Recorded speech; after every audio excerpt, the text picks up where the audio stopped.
The arrogant CEO had no idea that the little waitress's daughter he just humiliated was actually the secret heir to a billion-dollar empire, until his $950 million deal got cancelled.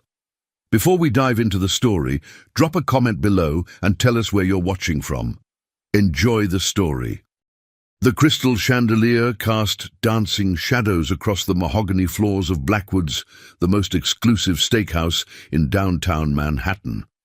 Marcus Blackwood, at 29, owned not just this restaurant, but a chain of luxury establishments that catered to New York's elite. His tailored Armani suit and platinum watch screamed success, but his cold, grey eyes revealed something darker.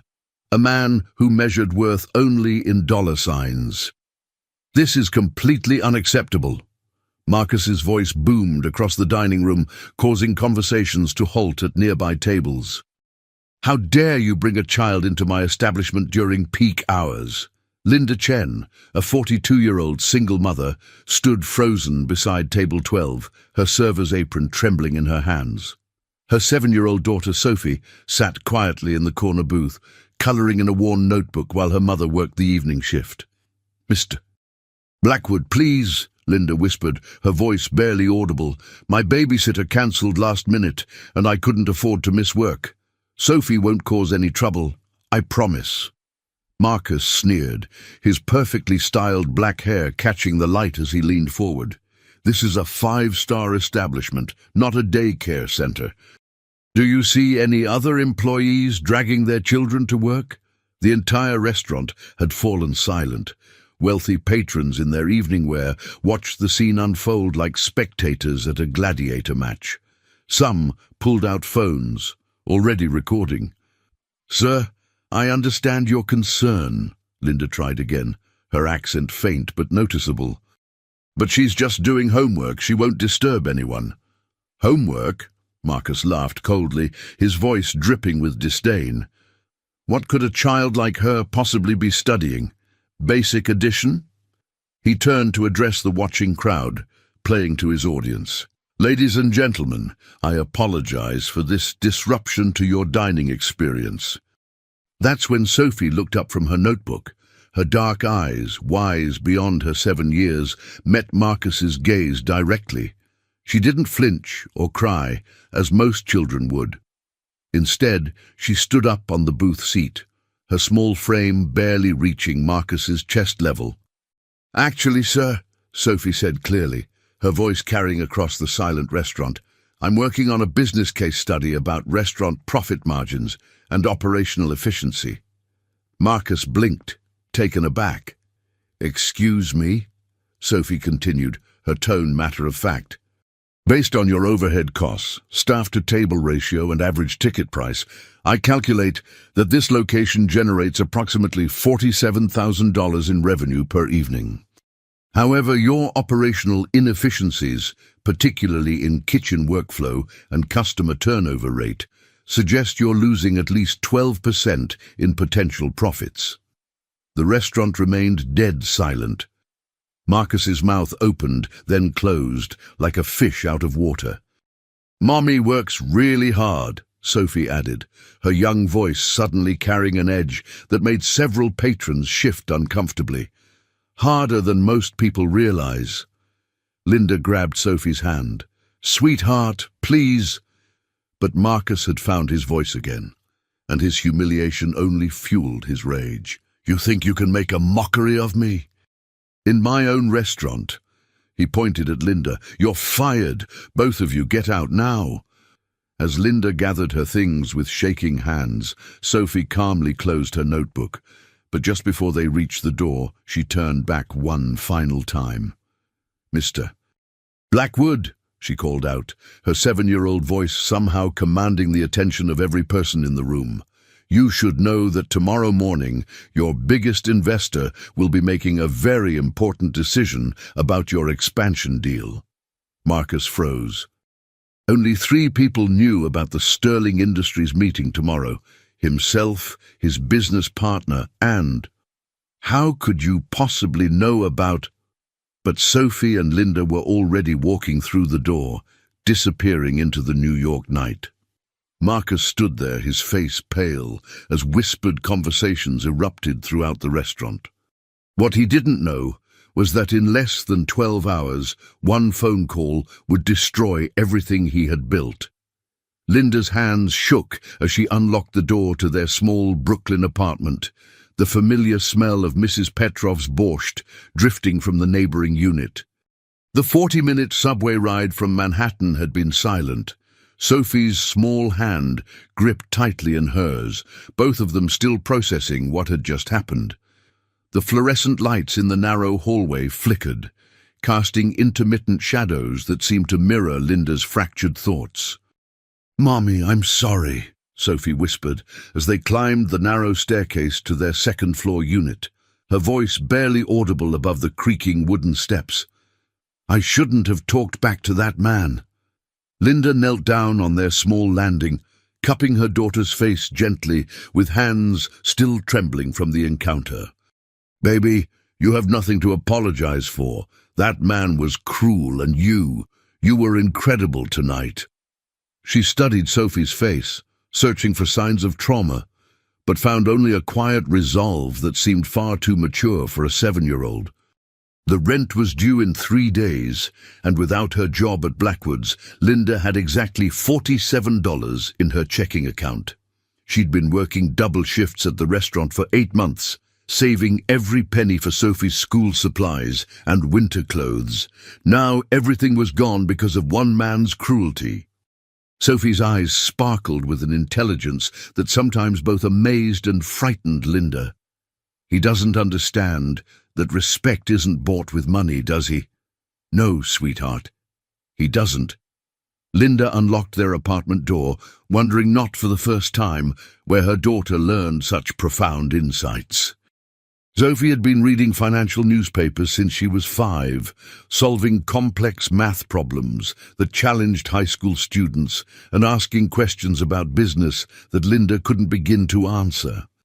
Other mothers worried about their children watching too much television. Linda worried that her daughter was somehow growing up too fast, carrying burdens no child should bear. Their apartment was modest but clean. A small living room with a second-hand couch, a tiny kitchen where Linda often found Sophie doing homework at 6 a.m., and 2 bedrooms barely large enough for their beds. On the walls hung Sophie's artwork, mixed with newspaper clippings about technology companies that Sophie insisted were important to understand. These, as Sophie brushed her teeth, Linda stared at her phone, scrolling through job search websites with growing desperation. She needed another job immediately. But who would hire a waitress who'd been publicly fired from Manhattan's most exclusive restaurant? Word traveled fast in the hospitality industry, and Marcus Blackwood had connections everywhere. "Mommy," Sophie called from her bedroom, her voice carrying a strange certainty.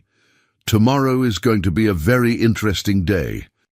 Linda frowned, walking to the doorway where Sophie lay beneath her worn pink comforter, surrounded by books that most adults would find intimidating. "What do you mean, baby?" Sophie's dark eyes held secrets that seemed impossible for someone her age.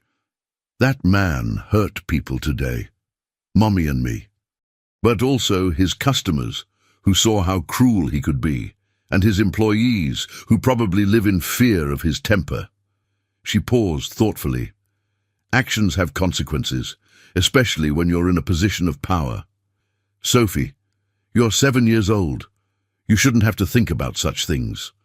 But Sophie had already pulled her covers up to her chin, a small, knowing smile playing at her lips. "Good night, Mommy. Don't worry about money. Everything is going to change soon." Linda stood in the doorway, long after Sophie's breathing had deepened into sleep, watching her daughter's peaceful face. Sometimes she felt like she was raising someone far older and wiser than her years suggested. And tonight, something in Sophie's tone, confident, almost prophetic, made her stomach flutter with both hope and inexplicable dread. Marcus Blackwood's corner office on the 42nd floor of the Sterling Tower commanded a breathtaking view of Central Park. But this morning, the autumn landscape looked grey and threatening. At 6:47 a.m., he was already reviewing contracts for his upcoming expansion deal, his third espresso of the day cooling on his glass desk while CNN played silently on the wall-mounted television. The humiliation from last night still burned in his chest like acid. He'd built his reputation on being untouchable, the king of New York's restaurant scene, but one 7-year-old girl had somehow made him look like a fool in front of Manhattan's elite. "Sir?" His assistant, Jennifer, knocked tentatively on the door. At 26, she'd worked for Marcus for 3 years and had learned to read his moods with survival instincts. This morning, his jaw was set in the way that meant someone was going to suffer. "What is it?" Marcus didn't look up from his contracts. "Mr. Sterling's office called. They want to move today's meeting up to 9 a.m. instead of 2 p.m. Jennifer hesitated, clutching her tablet like a shield. "Also, there's been some social media activity about last night's incident at the restaurant." Marcus looked up sharply, his grey eyes narrowing. "Show me." Jennifer approached his desk cautiously, setting her tablet before him. The video had gone viral overnight. Blackwood's bullying was trending, with over 2 million views across platforms. The footage showed Marcus towering over Linda Chen, his voice dripping with contempt as he humiliated her in front of dozens of witnesses. But worse were the comments. "Imagine humiliating a child like that. This man has no soul. Boycott Blackwood's." Someone should teach him what real power looks like. Marcus scrolled through hundreds of similar messages, each one feeling like a punch to his carefully constructed image. Restaurant industry blogs had already picked up the story, and several celebrity clients had posted cryptic messages about supporting businesses that align with our values. But it wasn't the public relations disaster that worried Marcus most. It was the child's words echoing in his mind like a curse. "Your biggest investor will be making a very important decision." How could a 7-year-old possibly know about Sterling Industries? The deal was confidential, locked behind multiple NDAs and legal firewalls. Only his business partner, Jake Morrison, knew the details, and Sterling's inner circle was notoriously tight-lipped about their investments. Marcus's phone rang, Jake's name flashing on the screen with an urgency that made his stomach clench. "Marcus, we have a problem." Jake's voice was tight with barely controlled panic. "Sterling's assistant just called. They want to reassess our partnership alignment before signing anything." "What the hell does that mean?" "It means someone's been talking to them, someone who knows details about our deal that shouldn't be public knowledge." Jake's breathing was heavy, as if he'd been running. "Marcus, they know about the profit projections, the expansion timeline, even the specific restaurant locations we discussed in confidence." Marcus stared out at the city skyline, his mind racing through possibilities. Corporate espionage? A leak in Sterling's organization? But no explanation made sense, except the impossible one staring him in the face. "Jake, I need you to run a background check on Linda Chen and her daughter Sophie. Full investigation, private detectives, everything." His voice had dropped to a dangerous whisper. "I want to know where they came from, who they know, what they're hiding." "The waitress? Marcus, you're being paranoid." "Just do it." Marcus slammed his fist on the desk, sending his coffee cup clattering. "And Jake, make it fast. Something tells me we're running out of time." As he hung up, Marcus caught his reflection in the dark computer screen. A man who suddenly looked older than his 29 years, haunted by the growing realization that he might have just declared war on an enemy he didn't understand. The public library on Court Street had become Sophie's sanctuary over the past 3 years, a refuge where her extraordinary mind could roam free without judgment or limitation. While other children her age played with dolls and watched cartoons, Sophie devoured books on economics, technology, and business strategy with an appetite that both amazed and concerned the librarians. The building itself was a testament to old New York, with soaring ceilings, marble columns, and reading rooms that whispered of scholarly pursuits.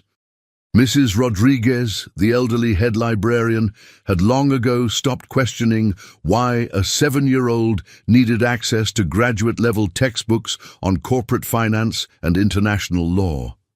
"Morning, little genius," Mrs. Rodriguez smiled warmly as Sophie approached the reference desk, her small backpack loaded with notebooks covered in calculations that would challenge most MBA students. "Your usual section?"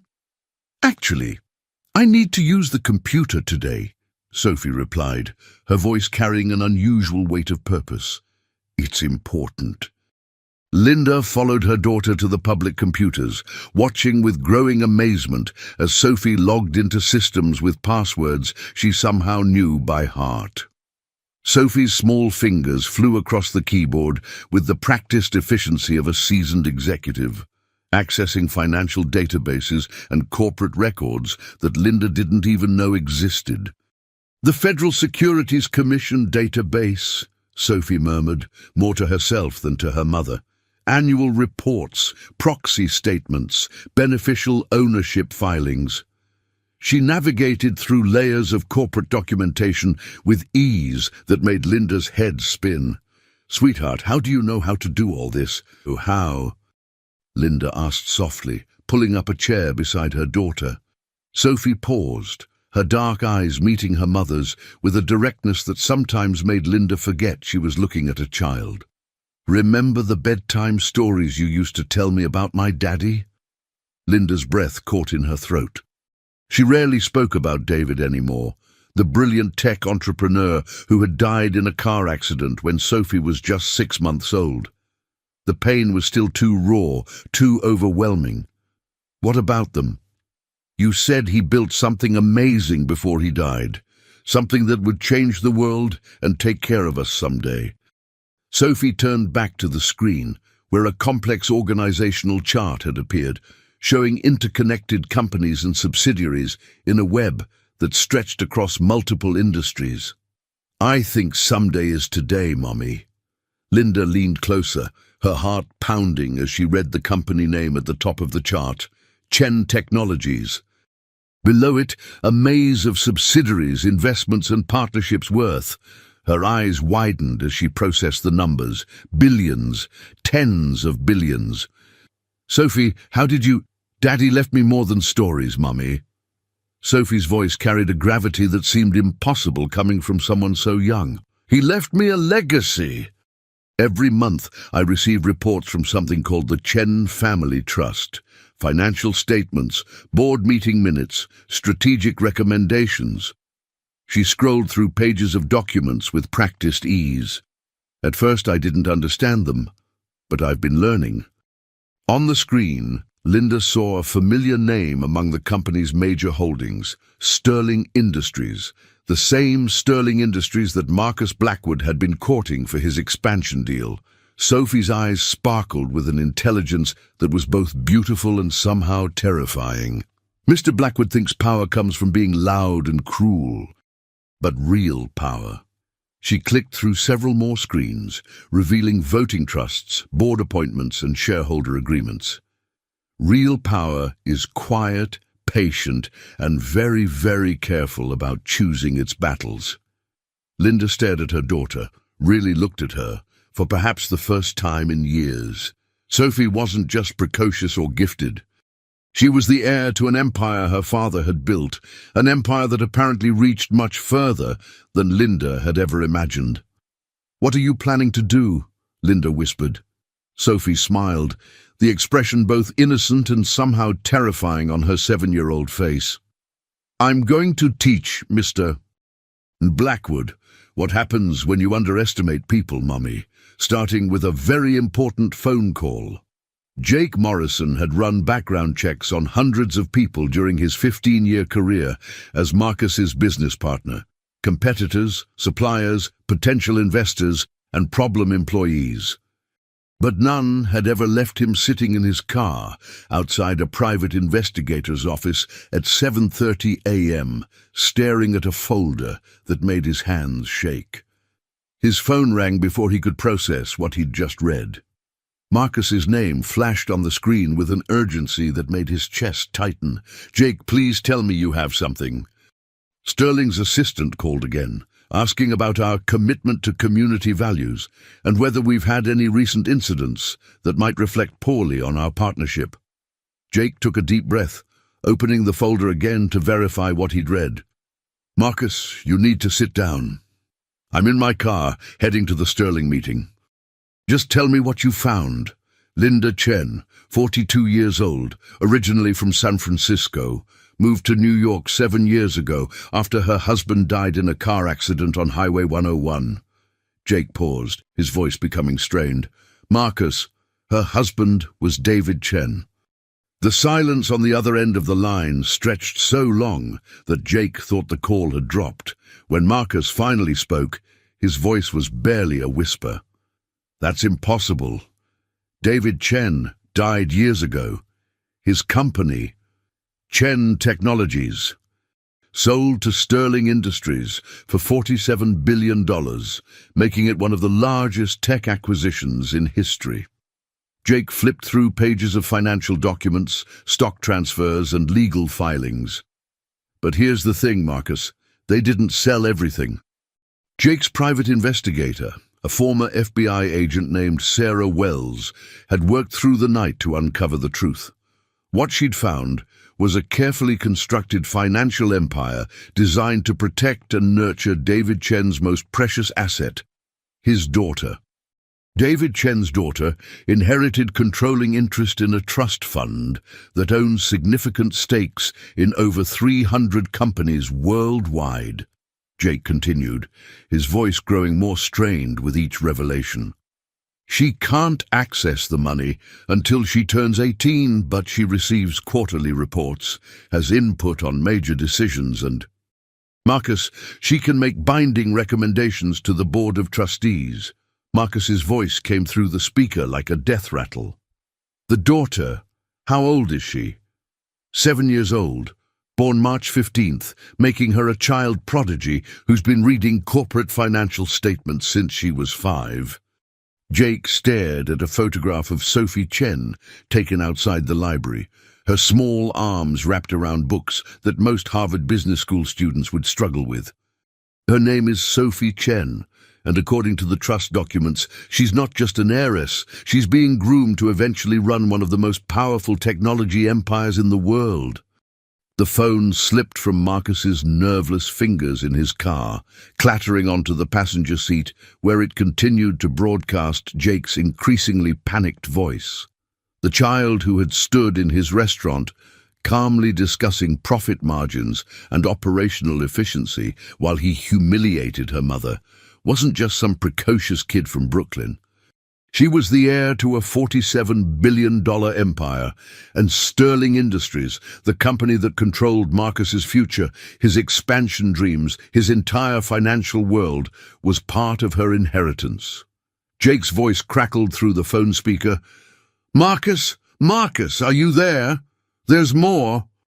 According to the investigator, Sophie has been making inquiries about your restaurants for weeks. She's been studying your business model, your profit margins, even your supplier relationships. This wasn't random, Marcus. She's been planning something. Marcus managed to retrieve his phone with shaking hands. "How long until the Sterling meeting?" 47 minutes. But Marcus, I don't think showing up is going to help. According to our contacts, Sterling received a personal call this morning. Someone very young, very articulate, and very persuasive. As Marcus sat in Manhattan traffic, watching his world crumble around him, he realized that somewhere in Brooklyn, a 7-year-old girl was orchestrating his destruction with the precision of a master chess player. And the game was far from over. The Sterling Industries boardroom occupied the entire 58th floor of a gleaming Manhattan skyscraper, its floor-to-ceiling windows offering a panoramic view of the city that stretched from the Hudson River to Brooklyn Bridge. The mahogany conference table could seat 24 people comfortably, and today it was filled with some of the most powerful executives in New York's business community. At the head of the table sat Richard Sterling, a silver-haired man in his 60s whose calm demeanor masked the ruthless intelligence that had built his empire from a small tech startup into a multinational conglomerate worth over $200 billion. His steel-blue eyes had seen the rise and fall of countless business partnerships, and he prided himself on reading character as easily as financial statements. "Gentlemen," Sterling addressed the room with the quiet authority of someone who never needed to raise his voice to command attention. "We need to discuss our potential partnership with Blackwood Enterprises." Marcus sat at the far end of the table, his usual confidence completely shattered. His tailored suit felt like a costume now, his practiced smile replaced by barely concealed panic. Beside him, Jake avoided eye contact with everyone in the room, both men acutely aware that their $950 million expansion deal hung by a thread that seemed to be fraying by the minute. "Sir, if this is about the incident at the restaurant," Marcus began, his voice cracking slightly, "it's about character, Mr. Blackwood." Sterling's voice cut through the air like a blade, each word carefully chosen and precisely delivered. "And our company's fundamental values." What Marcus didn't know was that at 7:15 that morning, Sterling had received a phone call that changed everything. He'd been in his home office in Greenwich, reviewing quarterly reports over his morning coffee, when his private line had rung, a number known only to his family and most trusted associates. The voice on the other end had been young, articulate, and absolutely devastating in its clarity. "Mr. Sterling, this is Sophie Chen. I believe you knew my father." Sterling had nearly dropped his coffee cup, hot liquid splashing across financial documents he'd been reviewing. David Chen's daughter, calling him directly. He'd been managing her trust fund since David's death, sending quarterly reports and strategic updates, but she'd never made direct contact before. "Sophie, sweetheart, how did you get this number?" "I've been reading every quarterly report you've sent, Mr. Sterling. Every single one, for over 6 years. Her 7-year-old voice carried a weight that made Sterling's chest tighten with emotion and something approaching awe. "I understand corporate structures, profit margins, shareholder responsibilities, and fiduciary duties, but more importantly, I understand that my father built Chen Technologies on the principle that technology should serve humanity, not exploit it." Sterling had listened for 27 minutes as Sophie Chen, a child who should have been worrying about second-grade math, delivered a comprehensive analysis of Blackwood Enterprises that was more thorough than most investment firms could produce in weeks. "Mr. Sterling," she had concluded, her voice carrying an authority that seemed impossible from someone so young, "I think it's time we discuss the kind of people Chen Technologies, and by extension Sterling Industries, chooses to do business with." Now, as Sterling stared across the mahogany table at Marcus Blackwood, he saw not a successful restaurateur, but a man who had publicly humiliated a child and her hard-working mother in front of dozens of witnesses. A man who measured human worth in dollar signs and treated service workers as disposable assets. "Our partnership requires more than financial success," Sterling continued, his gaze never leaving Marcus's increasingly pale face. "It requires integrity, compassion, and respect for others, regardless of their station in life, their background, or their age." Marcus's mouth went dry, his tongue feeling thick and useless. "Mr. Sterling, surely one incident that revealed your true character." Sterling stood slowly, his decision already final in his mind. Around the table, other executives shifted uncomfortably, recognizing the tone that had ended countless business relationships over the decades. A man who would humiliate a child in public, who would fire a hard-working mother for asking for basic human decency. is not someone Sterling Industries can associate with. Marcus's voice came out as a desperate whisper. The expansion deal. Blackwood Enterprises and Sterling Industries will not be moving forward together. Sterling's words fell like hammer blows. Our legal team will be in touch regarding contract cancellation and any penalties outlined in our preliminary agreements. As the room emptied, executives filing out with the uncomfortable silence of those who had witnessed a public execution, Marcus remained seated, staring at the city skyline through the massive windows. In less than 24 hours, a 7-year-old girl had destroyed everything he had spent years building. But what terrified him most was the growing realization that Sophie Chen wasn't finished with him yet. This wasn't just about one cancelled deal. It was about teaching him a lesson that would reshape his understanding of power, consequence, and the true cost of cruelty. Outside the Sterling Industries building, Manhattan hummed with its usual energy, but for Marcus Blackwood, the world had suddenly become a much smaller, more dangerous place. Marcus Blackwood's penthouse apartment on the Upper East Side had always been his sanctuary. 3,000 square feet of marble floors, designer furniture, and floor-to-ceiling windows that showcased his success to anyone who visited. Tonight, it felt like a mausoleum. The television played on mute, cycling through news channels that were all covering the same story. Restaurant empire crumbles after viral video. His phone had been ringing non-stop for hours. Reporters, investors, business partners, and former friends all wanting to know how Manhattan's golden boy had fallen so far, so fast. Marcus poured himself another scotch, his fourth since returning from the Sterling Industries disaster. The amber liquid burned his throat, but it was nothing compared to the acid eating away at his stomach. $950 million. Gone. 7 years of building relationships, crafting deals, expanding his empire, destroyed by a 7-year-old girl in less than 24 hours. His phone buzzed with a text from Jake. Channel 7 News at 11. They're running a feature story. The rise and fall of Marcus Blackwood. I'm sorry, Marcus. Marcus switched to Channel 7 just as his own face filled the screen. A professional headshot from better times when his smile had been confident rather than haunted. The reporter, a sharp-featured woman named Catherine Wells, spoke with the clinical precision of someone dissecting a corpse. Marcus Blackwood built his restaurant empire on exclusivity and luxury, catering to Manhattan's elite with a promise of perfection. But tonight, that empire is crumbling after a viral video showed Blackwood publicly humiliating a 7-year-old child and her mother at his flagship restaurant. The footage played again, and Marcus watched himself through the eyes of millions of viewers. He saw what they saw: a bully, a man drunk on his own power, someone who had forgotten that respect was earned, not demanded. The financial implications are staggering, Wells continued.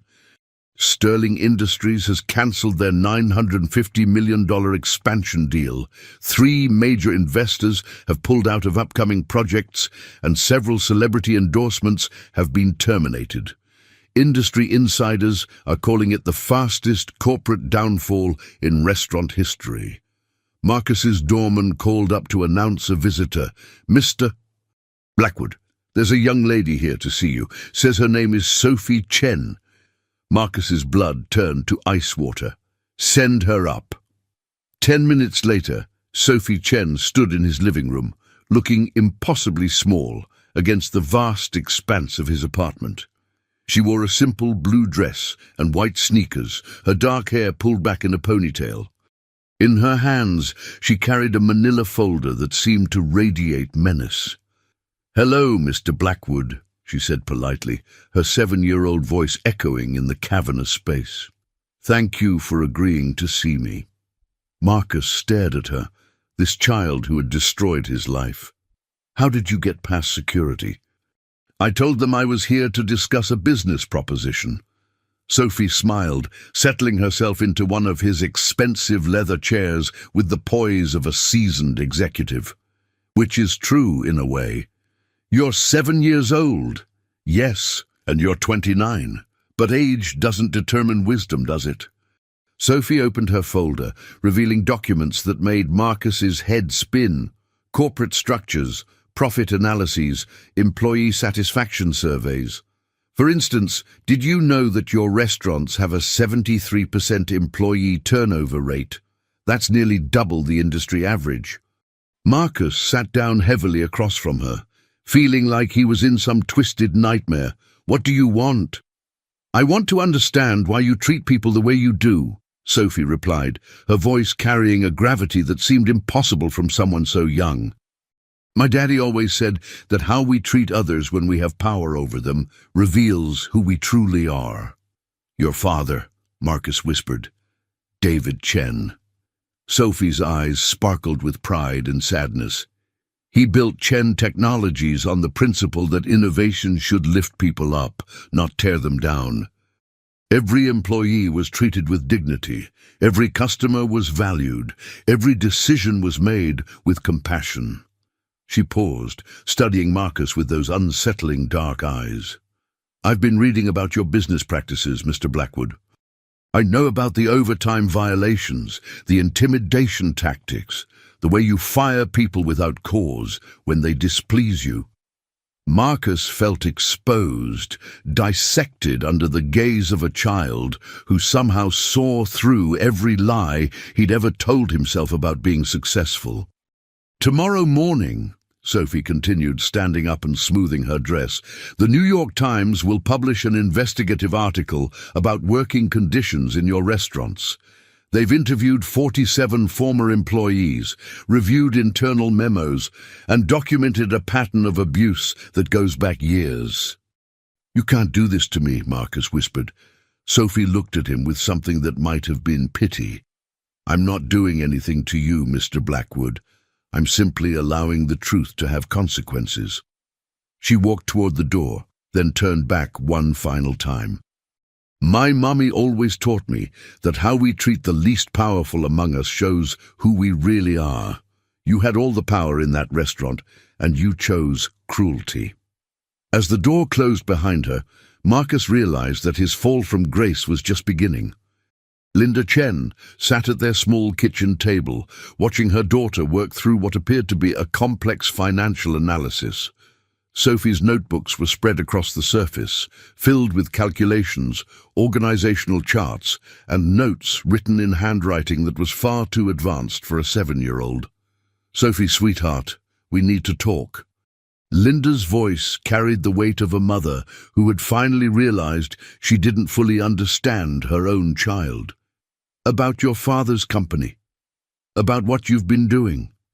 Sophie looked up from her work, her dark eyes meeting her mother's, with a directness that Linda found both comforting and unsettling. What would you like to know, Mommy? Everything. Start from the beginning. Sophie closed her notebook and folded her small hands in her lap, taking on the posture of someone preparing to deliver a corporate presentation. When Daddy died, his lawyers came to see us, remember? You were crying, and I was too little to understand most of what they said. Linda nodded, her throat tightening with the memory of that terrible day when everything changed. They set up something called a trust fund, Sophie continued. It was supposed to take care of us, but you were so sad and scared that you told them you didn't want anything to do with Daddy's business world. You just wanted to disappear and start over. I was grieving, Linda whispered. I couldn't handle the complexity, the lawyers, the responsibility. I just wanted to protect you from all of that. I know, Mommy, and Mr. Sterling respected your wishes. He made sure we had enough money for basic living expenses, but he kept the big decisions away from us. Sophie's voice grew more confident as she spoke. But every 3 months he sent reports, financial statements, board meeting minutes, strategic updates. You always threw them away without reading them. Linda felt a stab of guilt. Sophie, I didn't want that world to consume our lives the way it consumed your father's. But I retrieved them from the trash, Sophie said matter-of-factly. At first, I couldn't understand any of it. But I started reading, learning, asking the librarians for books that would help me understand corporate finance, business strategy, technology trends. Linda stared at her daughter with growing amazement and horror. "You've been teaching yourself corporate finance since you were 5? Chen Technologies isn't just a company, Mommy. It's Daddy's legacy, his vision for how technology can make the world better." Sophie's eyes shone with passion that seemed far too intense for someone her age. "We own pieces of companies that develop medical devices, educational software, clean energy solutions. Every quarter, I read about innovations that help people, technologies that solve problems, investments that create jobs and opportunities." Sophie stood up and retrieved a thick binder from her bedroom, returning with documents that made Linda's head spin. Corporate reports, financial statements, voting proxies, all marked with notes in Sophie's careful handwriting. "Last year, I started writing letters to Mr. Sterling," Sophie continued. "At first, just questions about specific investments, then suggestions about companies we should consider supporting. Eventually, I began to understand that I wasn't just inheriting money, Mommy. I was inheriting responsibility." "What kind of responsibility?" Sophie's voice grew grave. "To make sure Daddy's vision continues, to ensure that Chen Technologies uses its power and influence to help people, not hurt them." She opened the binder to a page covered in newspaper clippings about Marcus Blackwood. "When we started working at his restaurant, I recognized the name. Chen Technologies has been considering investments in the hospitality industry, and Blackwood Enterprises was on our watch list." Linda felt the room spinning around her. "You planned this." "The night at the restaurant, I planned to observe," Sophie corrected. "I wanted to understand what kind of person he was, how he treated his employees, whether he aligned with our values." Her voice hardened. "I didn't expect him to be so cruel. I didn't plan for him to humiliate you and fire you in front of all those people." "So you destroyed his business deal." Sophie met her mother's gaze steadily. "I made a phone call to Mr. Sterling and shared my observations about Mr. Blackwood's character. Sterling Industries makes investment decisions based on more than financial returns. They consider ethical alignment, corporate responsibility, and long-term sustainability. Mr. Blackwood failed all 3 criteria." Linda sat in stunned silence, processing the reality that her 7-year-old daughter wielded more power than most CEOs would ever dream of possessing. "There's more, isn't there?" Linda asked quietly. Sophie nodded, her expression becoming both sad and determined. "Tomorrow, Mr. Blackwood will learn that Chen Technologies has been quietly acquiring shares in several companies that supply his restaurants, food distributors, linen services, payment processors." She paused, letting the implications sink in. "By the end of the week, he'll discover that being cruel to the wrong people can have consequences that reach much further than he ever imagined." Linda realized that her daughter wasn't just brilliant. She was methodically, systematically dismantling Marcus Blackwood's entire business empire with the precision of a master strategist. And they were only getting started. Marcus Blackwood's flagship restaurant had never been empty on a Wednesday evening. But tonight, the dining room echoed with the hollow sound of his footsteps on marble floors. Reservation cancellations had been pouring in all day. Celebrities, business leaders, and socialites all distancing themselves from the viral video scandal. His staff moved through their duties with the quiet efficiency of people who knew they were working their final shifts. The kitchen, usually bustling with controlled chaos, operated at a fraction of its normal capacity. Orders trickled in sporadically, mostly from tourists who hadn't yet heard the news or locals curious to witness the downfall of Manhattan's most arrogant restaurateur. "Mr. Blackwood?" Jennifer approached his table in the corner, where he sat nursing a glass of wine that had gone warm hours ago. The food critic from Zagat just cancelled their review visit, and New York Magazine wants to pull the cover story scheduled for next month. Marcus nodded without looking up. In 3 days, he'd lost a $950 million expansion deal, 6 major investors, dozens of high-profile endorsements, and now his media relationships were crumbling. The New York Times investigative article that morning had been devastating. Former employees describing a culture of intimidation, wage theft, and psychological abuse that painted him as a monster. His phone rang, and he recognized the number of his business lawyer, Charles Whitman. "Marcus, we need to discuss damage control." Whitman's voice was grim. "The article has triggered a Department of Labor investigation, and 3 former employees have filed wrongful termination lawsuits. More concerning, I've been hearing rumors that someone has been acquiring shares in your supplier companies." "What kind of rumors?" "Mysterious buyers, shell corporations, strategic investments that don't make obvious sense unless—" Whitman paused. "Marcus, is it possible that someone is orchestrating a systematic attack on your business infrastructure?" Marcus thought of Sophie Chen, sitting in his penthouse living room with her manila folder and those unnervingly intelligent eyes. It's possible. Who would have that kind of reach, that level of coordination? Before Marcus could answer, Jennifer appeared at his table again, her face pale. "Sir, there's a problem with the food delivery. Morrison Food says they're suspending our account pending a review of our payment history." Marcus's blood ran cold. Morrison Foods supplied produce to all 7 of his restaurants. "What review? We've never been late on a payment." "They say they've received information about our financial stability and need to reassess the relationship." Jennifer's voice was barely above a whisper. "Sir, 3 other suppliers called with similar messages: the linen service, the wine distributor, and our seafood supplier."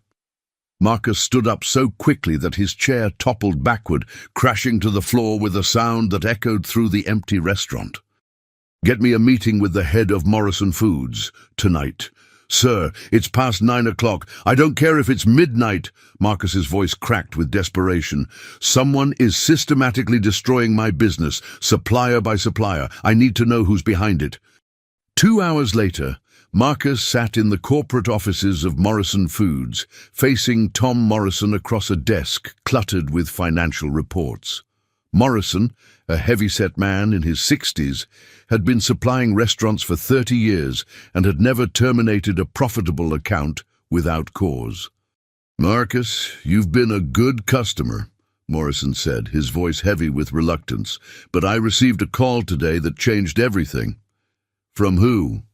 "A representative of Chen Technologies. They made me an offer to acquire Morrison Foods that was, well, it was impossible to refuse."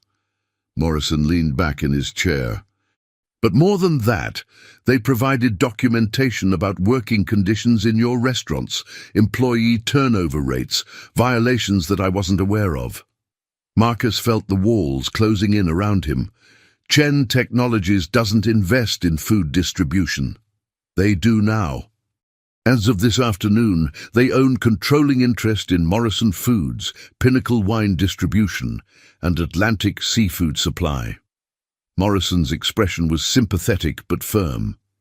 "The new management has made it clear that they only want to work with restaurants that align with their values. Restaurants that treat their employees fairly, that operate with integrity." Marcus drove back to Manhattan through the Queens Midtown Tunnel, his hands shaking on the steering wheel. Sophie Chen wasn't just cancelling business deals, she was systematically acquiring the companies that kept his restaurants operational. She was cutting off his supply lines, strangling his business from the ground up. By the time he reached his penthouse, Marcus had made a decision that would have seemed impossible a week ago. He was going to fight back, and if that meant going to war with a 7-year-old billionaire heiress, then so be it. But as he sat in his empty apartment, surrounded by the trappings of a success that was rapidly evaporating, Marcus began to realize that he was facing an opponent who had been planning this campaign for years, while he was just beginning to understand the rules of the game. Tomorrow, he would learn that Chen Technologies had already made their next move. The Chen family trust offices occupied a modest suite on the 34th floor of a nondescript building in Midtown Manhattan, far from the gleaming towers that housed most of New York's financial empires. Sophie Chen sat at a conference table that was much too large for her, surrounded by documents and flanked by three of the most powerful attorneys in corporate America. At 7 years old, she should have been in school, learning multiplication tables and reading picture books. Instead, she was conducting a business meeting that would reshape the hospitality industry in New York City. "Ms. Chen," said Margaret Walsh, the lead attorney from Sterling and Associates, "the Morrison Foods acquisition is complete, as are our purchases of Pinnacle Wine Distribution and Atlantic Seafood Supply. Mr. Blackwood's restaurants are effectively cut off from their primary suppliers." Sophie nodded, making notes in a leather-bound journal with handwriting that would have impressed most high school students. "What about the commercial real estate holdings?" "More complex," replied David Kim, the trust's financial advisor. "Blackwood leases most of his restaurant locations, but the buildings are owned by various real estate investment trusts. However, Chen Technologies does have significant holdings in Manhattan commercial real estate through our subsidiary investments." Sophie looked up from her notes, her dark eyes sharp with calculation. "Mr. Kim, I want you to arrange meetings with the building owners, not to force them to break their leases. That would be illegal and unethical. But I want them to understand the kind of tenant they're hosting." "What do you mean?" asked the third attorney, James Patterson, who specialized in corporate restructuring. "Mr. Blackwood has created a toxic work environment that exposes building owners to potential liability," Sophie explained with the clinical precision of a seasoned executive. "Labor violations, safety concerns, the reputational risk of being associated with his brand. I want them to have all the information they need to make informed decisions about their properties." Margaret Walsh leaned forward, her expression both impressed and concerned. "Sophie, what you're describing is a comprehensive corporate warfare strategy. Are you certain you want to proceed to this level?"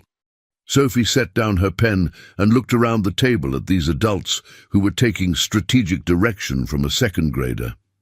"Mr. Blackwood had a choice in his restaurant that night. He could have been kind to my mother, understanding about our situation, compassionate to a child who was just trying to do her homework while her mum worked." Her voice grew harder. "Instead, he chose cruelty. He chose to humiliate us in front of dozens of people because he thought his power made him untouchable."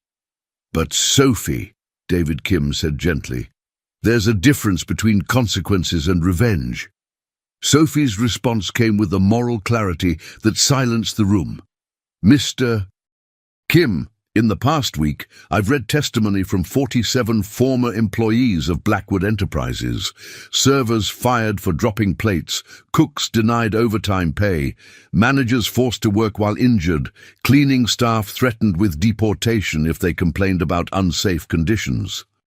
She opened another folder, revealing pages of documented complaints. "This isn't about revenge, it's about accountability." James Patterson reviewed the documents Sophie had compiled, his expression growing increasingly grim. "These violations could result in criminal charges if properly investigated. Which is why I've scheduled a meeting with the district attorney's office for tomorrow morning," Sophie said calmly. "They need to see what we've uncovered." The room fell silent as the attorneys processed what they were hearing. This 7-year-old girl wasn't just destroying Marcus Blackwood's business empire.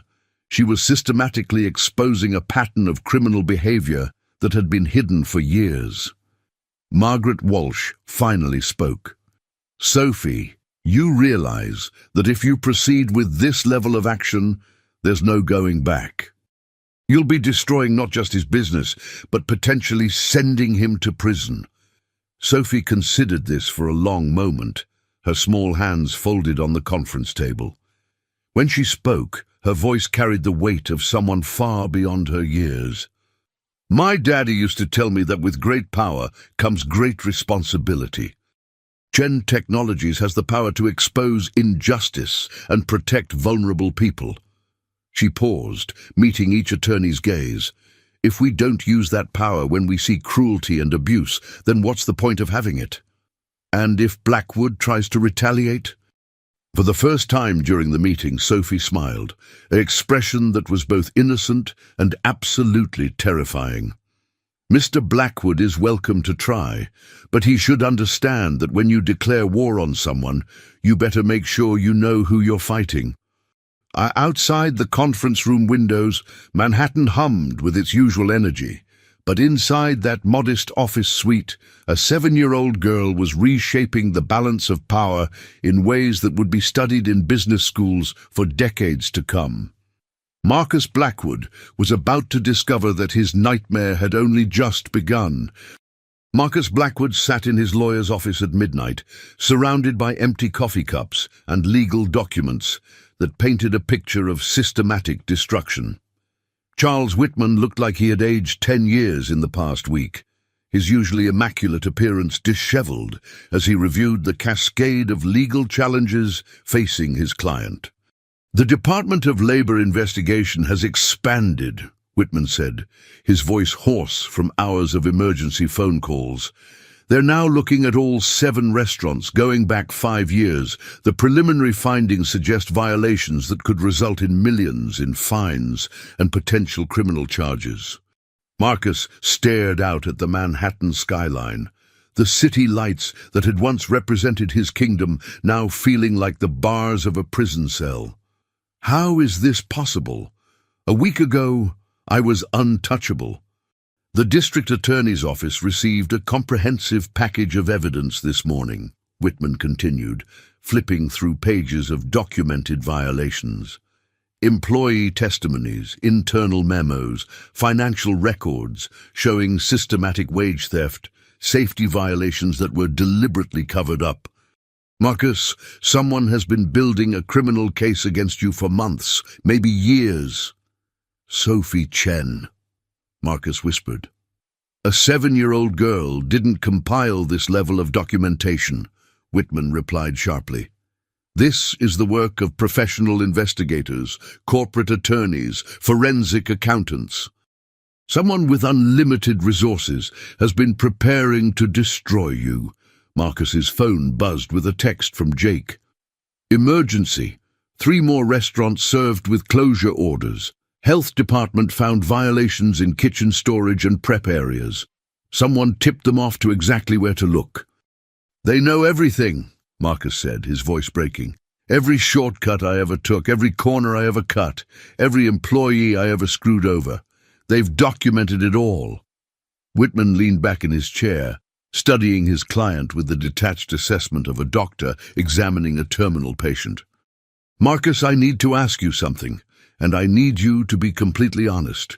In all your business dealings, all your employee relationships, all your corporate decisions, is there anything at all that could justify this level of systematic attack? Marcus thought about Linda Chen, standing trembling in his restaurant while he humiliated her in front of Manhattan's elite. He thought about the dozens of employees he'd fired on whims, the overtime pay he'd denied, the intimidation tactics he'd used to keep workers in line. He thought about all the times he'd used his power to crush people who couldn't fight back. I was cruel, he admitted quietly, not just to Linda and Sophie, but to so many people over the years. I told myself it was just business, that success required being tough. But the truth is, he paused, the words catching in his throat, I enjoyed having power over people who couldn't fight back.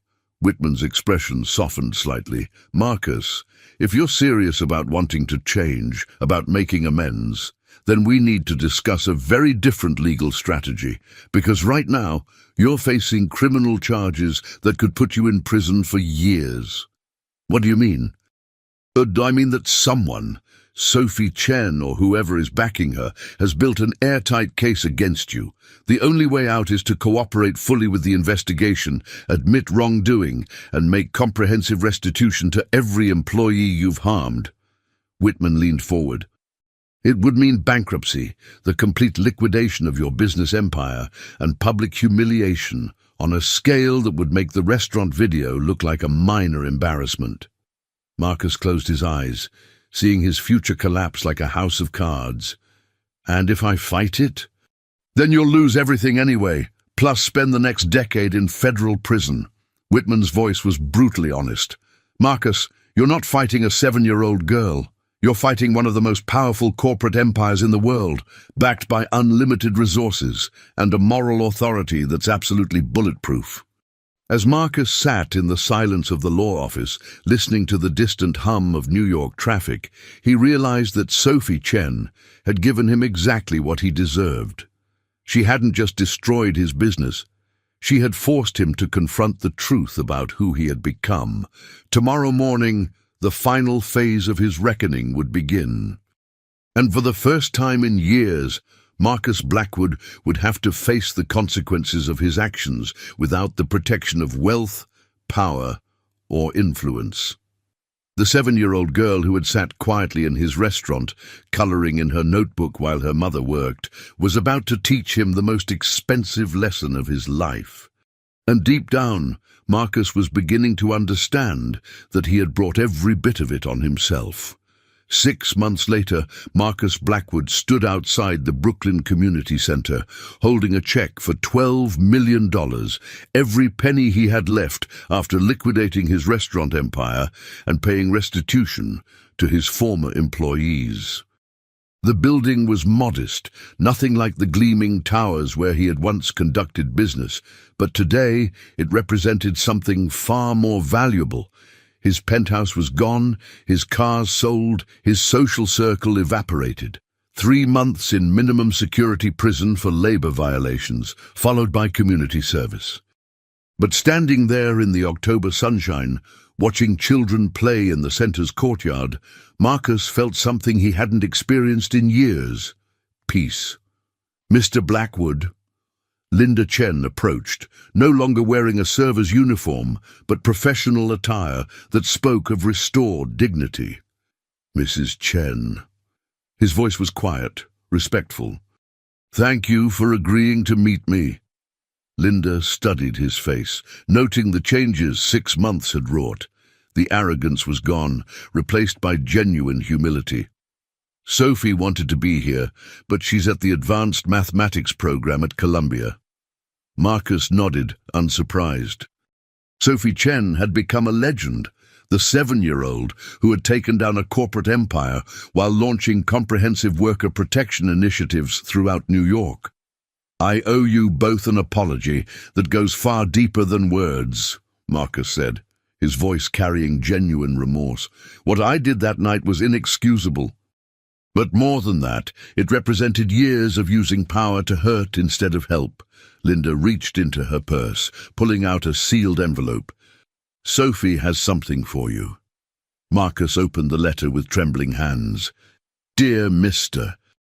Blackwood, my daddy taught me that a person's measure isn't how they act when everything is going well, but how they respond when forced to confront their mistakes. I've watched you lose everything, but also watched you help other workers who were being treated badly. The $12 million you're donating today will be matched by the Chen Family Trust. Together, we'll fund job training programs and legal aid for working families throughout New York. Everyone deserves a second chance if they're truly sorry and willing to change. I believe you are both. But remember that power should always lift people up, never tear them down. Respectfully yours, Sophie Chen P.S. My mommy is the community center's new program director. Marcus read twice, eyes filling with tears. She's giving me a second chance. No, Linda corrected gently. She's giving you the opportunity to earn one.